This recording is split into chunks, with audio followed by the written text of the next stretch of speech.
Hello everybody, this is Ramesh Raghavan, Director of Product Management Indoor for MaxLite. Today we're going to be talking about the HL3 third generation high bay linear series that we just recently launched.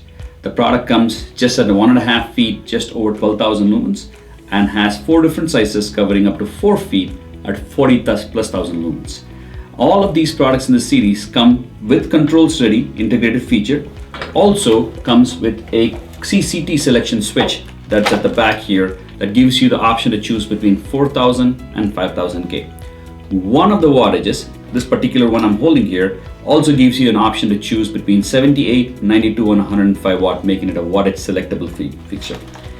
With the controls ready, it's powerful that we utilize the MaxLite's patented controls ready series that allows us to take the controls cap off. It comes with the cap and the silicon cap off, allowing us to pick a selection of variety of different control systems and can be installed in field with as simple as a plug and play.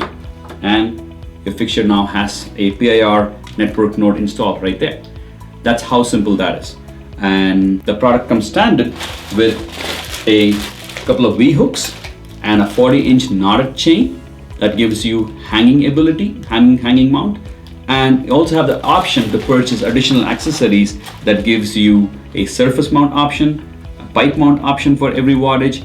Also, it could be purchased with a additional emergency BBU option. And for sensors, you could pick from a variety of different CMAX basic or network nodes from our catalog. That makes this product unique and the ability to cater to a variety of options. The product can be mounted at a low end of 12 to 15 feet at the low end to about 40 feet at the high end, covering a variety of different applications including warehouses, gymnasiums, or any high bay application. This would be perfect for that.